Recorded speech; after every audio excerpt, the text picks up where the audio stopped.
ourselves on over to the land of the shoe. And number three, Ohio State wins 23-3 at Indiana to open up Big Ten play and open up their season as well too. To go start off the year 1-0. Many questions after that. After what most seen as a lackluster effort, I didn't see it as a lackluster effort. I saw it as a great game for the Ohio State defense to show that they're much improved from last year. Last year's Ohio State defense probably would have gave up 21 points to this really bad Indiana team. Honestly, they would have, because they would have got lackadaisical. They wouldn't have cared, because they probably would have had like 62 points on the board.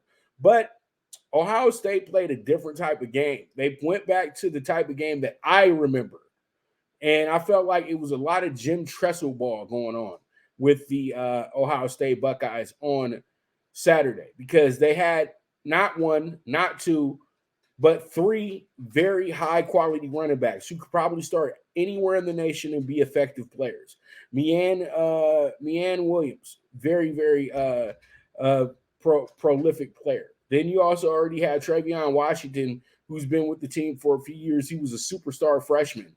And then the kid, 19, he was absolutely tremendous. He reminded me so much of Chris Beanie Wells Saturday. So that should get people excited that Ohio State has a system where they can go ahead and pretty much take the air out of the game and really go ahead and dominate games. And they dominated that game on Saturday. Yeah, they didn't score 60 points, what everybody's used to when they play bad teams, but they beat them by 20. And whenever you beat a team by 20 points, that's good enough. It truly is. And I know that a lot of people were very mad about the effort from Ohio State because they want to see Marvin Harrison Jr. have a big day, 150 yards, 3 touchdowns, Ubeka have a big day. Tate, the young freshman from Chicago, they were hoping he had a big day because they were talking about he might be better than Marvin Harrison moving forward, blase, blase, blase.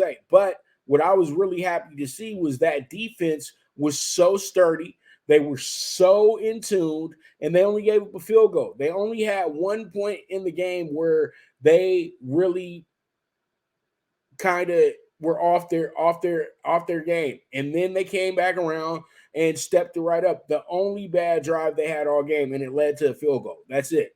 So that was the thing that you had to take away from that game, to say to yourself, okay, Ohio State has prioritized the defense this year. And that's exactly what they need to do if they're going to beat Michigan, if they're going to beat Georgia, if they're going to beat Alabama.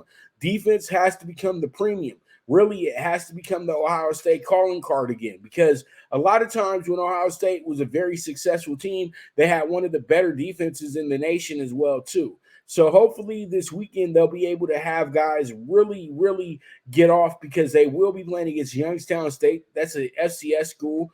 Oh, and and they're old rival to Ohio State, like back in the day rivals of Ohio State, when they used to just be when it used to just be a local thing, college sports. So Ohio State, Youngstown State, they got a lot of history. And I remember that used to actually be Ohio State's opening game, like literally every season. So now they get to play Youngstown State again. And we all know the history between Youngstown State and Ohio State. Jim Tressel was the coach of Youngstown State. Also, one of their more famous players over the last 25 or so years, Maurice Claret, was a big-time star out of Youngstown, and everybody remembers they made the movie, the documentary Youngstown's Boys. So it's going to be a very, very fun weekend, because they'll mention that a lot. And I know that there's a lot of things that Ohio State does want to go ahead and show off. I know the playbook is going to be a little bit more expanded, so then they can get off some plays to get in the court more comfortable.